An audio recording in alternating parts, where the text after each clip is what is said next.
the sound of supercars rattling Townsville as we get ready for the second instalment of the weekend, and it is a blinding start for Waters, a shocker for LeBrock, who's going to be swamped by the best part of 3 or 4 cars by the time he gets down to turn 2. Waters and Randall, Tickford 1 and 2. Davison jumps up into 3rd spot and he's covering. Courtney down the filthy side of the road. Can he stop it? 3 wide at turn 2. And they manage to scoot out the other side, but only just, and it's already a healthy margin for Waters. What about the Tickford start for Waters and Randall? They got off the line like jets. They were able to get right by, and Jack LeBrock has gone way back. He's battling with Courtney in 5th or 6th there now. Get through there. Whoa. Frantic opening lap, particularly for those in the mid-pack who are fighting for every millimetre they can gain while it's relatively easy meet. Waters, Randall, Davison, 1, 2, 3. LeBrock, Courtney, Di Pasquale, Payne, Mostert, Heimgartner, Wood into the top 10. And Will Brown's gone backwards, so we just need to check. There it is. That's the drama we spoke of before the start. I just looked for him where he was because I saw the name dropping down our scoreboard, and at the back, he's got serious damage. Now, Feeney has a big lunge down the inside here at Wood. There was a little bit of light contact there. So he's trying to make some ground here as well. So we've commented on the run that Will Brown's had in the early part of this championship with a whole heap of podiums. That's not going to happen today, and we'll get to the bottom of the story as to what's going on there and unpack some replays and get some pit reports for you for our championship leader. He's coming with a 141-point buffer, and that's going to explode in this race today. Series leader. So Mark Larkham and Garth Tander are keeping an eye on that car. It's got some body damage, but it looks like they may have got away with the mechanical. I don't know about that left front. Looks like it's towing in pretty violently, or maybe it's an optical illusion, but it looked like there could be more damage there. Was that Aaron Ludd that had to take to the curbing on the inside? Not 100% sure. Yeah. But then, so that's the contact. That was Will Brown into the fence on the way in to turn 3. So here's the onboard. We're looking at from David Reynolds' viewpoint, and that's that classic spot between turns 2 and 3 where the cars are not able to negotiate the full width of the road there, and Reynolds and Brown have tangled, and that's resulted in damage on both those cars, and it's parked Will Brown back up. So having a look here in the background, you can see Will's all crossed up, and right about now he'll be dropping his head in frustration. And there's probably a reasonable amount of damage going on with Reynolds' car, who's down in 21st. That probably could have been worse. I mean, in the end, it slid itself along with the contact with David Reynolds. It slid itself along in that left-hand front corner all the way along that fence, but it didn't actually turn abruptly straight into the fence. Could have wiped the front off it. Oh, it's hit the fence again. Was that the same car, or was that Feeney? That might have been Feeney. So that, again, both Red Bull cars caught similar circumstance. So looking worse for wear, both ends of that car, and I'll be really surprised if there's not other bruises that are carried on. So there's some yelling and screaming on the radio. Who was that just then? I just tried to scan as to who that was. Oh. LeBrock fires down the inside now. And yeah, Will Davison was screaming on the radio. He's done the crisscross now to get back down the inside of LeBrock. And whilst these guys are battling, Payne's just having a little look as to where he's going to go. Oh, that's always close. They bump again, side to side as they bump coming out of 3. And do they make it through 5 without contact? A slight rub, and Courtney, a little bit of experience there by James, didn't get involved in the drama that was about to unfold. Here's the margin between Cam Waters and our championship leader. That's the reason why we're picking up these images in the J-car driver's eye. We're literally looking through Cam's viewpoint. And a critical moment here for Will Brown, who's going to do his level best to just try and mitigate as much risk now to the end of the day, try and get those 66 laps banked and just get away with some points. This is the first real shocker that he's had, so he's been able to have a very clean sheet so far this year, and that's actually been a talking point. And it's a talking point for Cam Waters because he's blowing up on the radio to say, where's the blue flags? Well, the race controller wanted to be a little bit closer. This is the stop for the leader. Perfectly on the marks, very nicely done. Left-hand front on. I didn't see whether that was a new tyre in the rear or not. We'll have to check that up. Nice stop. Chaz Mostert blasting down the front straight as Cam Waters is about to emerge from the pit lane. And there he is, having taken his first compulsory stop. Mostert gets the value of the undercut, but he's on the older tyres, substantially older. There's a bigger gap between them today than there was yesterday. That's Ryan Wood sneaking down the inside of Waters in the truck assist entry. Interesting phase of the race. And right at the moment, we've got 52 laps remaining. A heck of a lot of motor racing to come. Little threat that we got partially excited about not too long ago about the weather. Nothing has happened there. And Matt Payne's our leader at the moment. And he's on a very different strategy to this fellow who's sitting in second position at the moment. That's where he finished the race yesterday. Birthday boy Jack LeBrock sitting in third position. Still great speed from that car. Ryan Wood's up into position number 4. A few more people doing slightly different things with their fuel loads today. So you think about the leader took on 10 litres of fuel, came in on lap 18. Look at Chaz Mostert, who we were just peeping at a few moments ago on screen.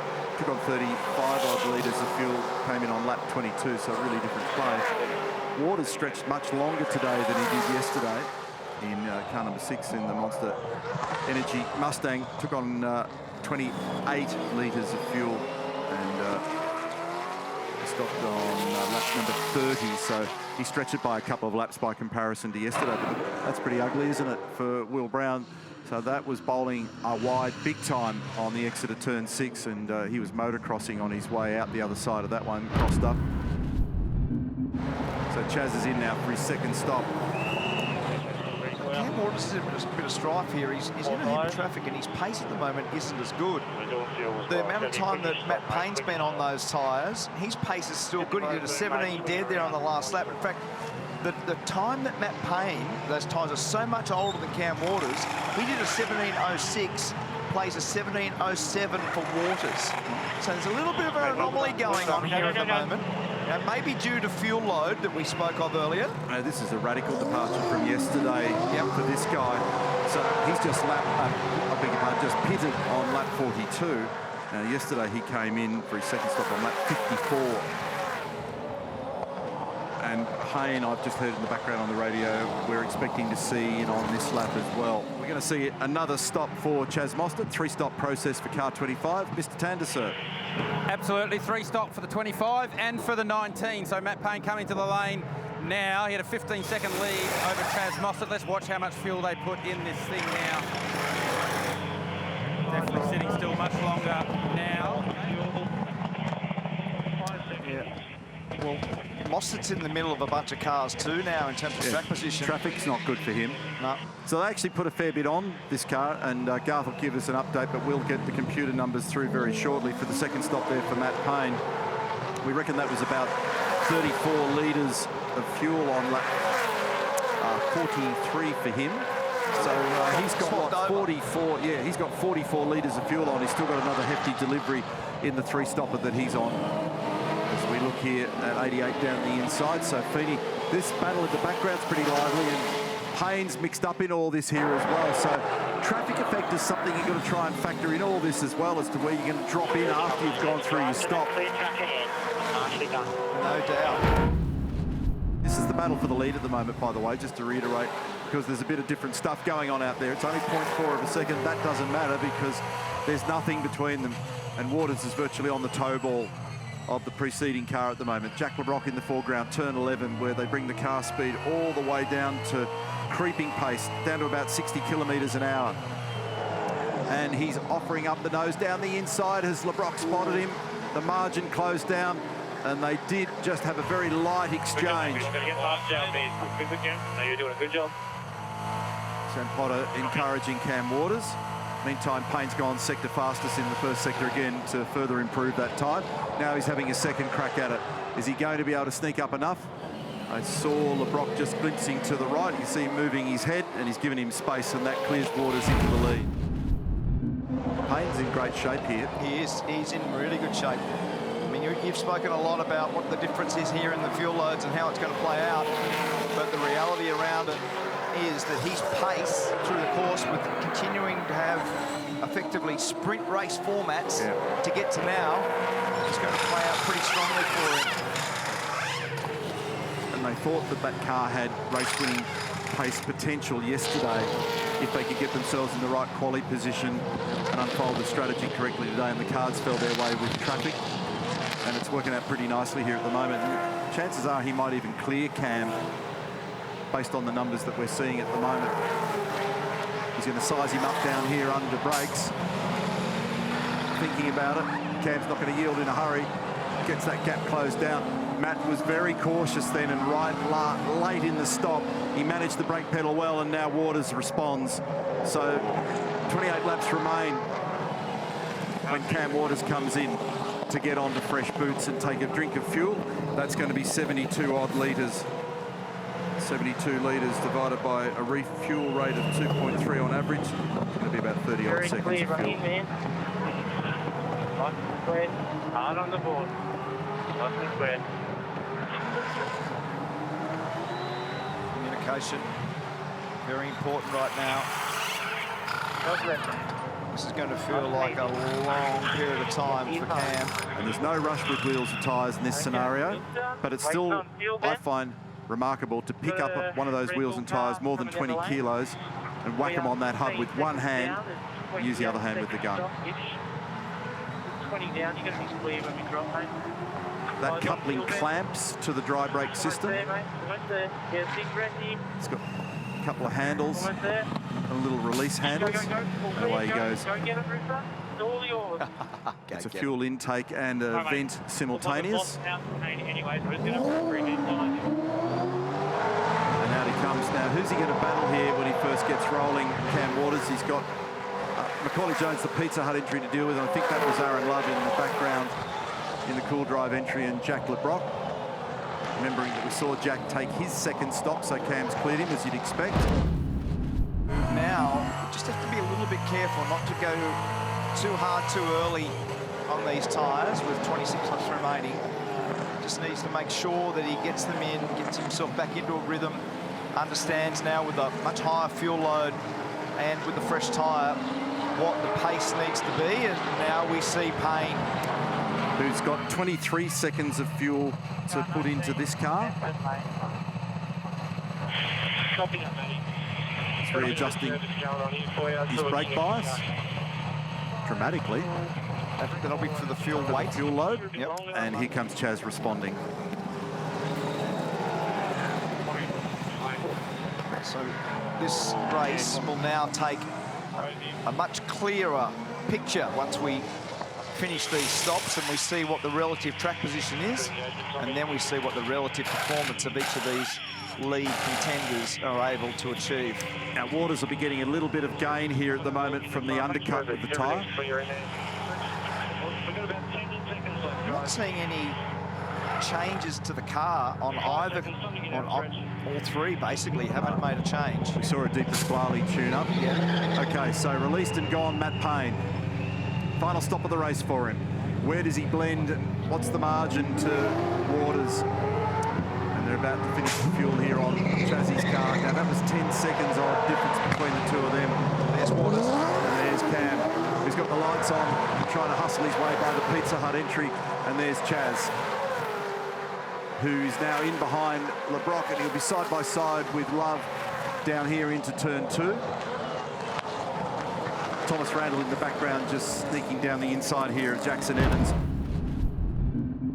James Courtney sitting in position number 11 here, under assault here from Will Davison, who had to think about going down the inside, but James closed out that opportunity. Will actually lock the rear brakes, but both of them are under threat also by James Golding. Now this is right at the back end of the top 10. James, according to the computer timing, has got his nose in front now of Will Davison, and he's tucked back in front of him. He might even get a 2-for-1 here if he can get it down the inside, thinking about it, and has done it. Yep. Nice work, James Golding, Newline Racing, and he's well positioned as Courtney and Davison continue their scrap. Back up at the sharper end of town, Mostert's now within striking distance, but he's in the zone where there's a pile of hot air on those front tyres. It's also hurting engine temps and front brake temps as well. Thinks about it up the inside. These fellas talked yesterday about being older and wiser and racing better together. And right now, this is for points and pride. Matt Payne's disappearing, 9 laps to go with a 9-second margin. He is in the box seat for his second very special career victory. It doesn't look as though he's taken too much out of those tyres, and he's done a brilliant job this afternoon. But this little puzzle, it's not resolved. Chaz trying an alternate line coming out of turn 2. Cam is not going to surrender this by any means. He was the race winner yesterday. They both got on the podium. Discussed the fact that they are certainly friends, but they are fierce rivals on the racetrack, and so are the two outfits that they drive for. But this has been a great execution today by that team and by this young driver. And he showed tremendous speed in yesterday's race. He didn't quite have the track position, but in the third stint of the race, he was an absolute jet. They thought that if they could qualify well and if they could play the strategy game correctly today, that might have put them in the box seat. It's been delivered with car speed. Yep. And with the car speed, they've been able to keep the fuel loads lighter, to turn it into a 3-stop, 4-segment race. The age of the tyres is younger, therefore, through those stints, and he's bolted. We're frantically doing the math, trying to compare him to Cam Waters earlier in the day, and it was eking away in favour. It was initially like a 3 or 4 second advantage to Payne, but he's continued to build on that, and even right now, cruising at the back end, it's 6.5 seconds. We saw a supreme drive at the back end of last year's championship in Adelaide from this young man. It was a picture of tremendous concentration, faultless drive, and he's done it again today. Stephen Grove is elated because his young driver, 21 years of age, Matt Payne, is the winner on the streets of Townsville for his second career victory and his first of 2024. Race winner number 7 of the 24 championship season, and a big effort by the men and women inside the garage at Penrite Racing to close that deal and put together a beautiful drive. And they are certainly an emerging squad. The Penrite Racing team have been able to deliver on strategy, on pace, with a young man who's only 21 years of age. What an impeccable drive by the young Kiwi. Brilliant performances. We confirm the minors for you. Waters and Mostert will be on the podium shortly. When they get down to Pertec Victory Lane, we'll hear from the top 3. Jack LeBrock, Tom Randall, Ryan Wood, Brock Feeney, Mark Winterbottom, nice clawback. Well done also to Cam Hill. James Goldie just outside the top 10. Heimgartner in 11th.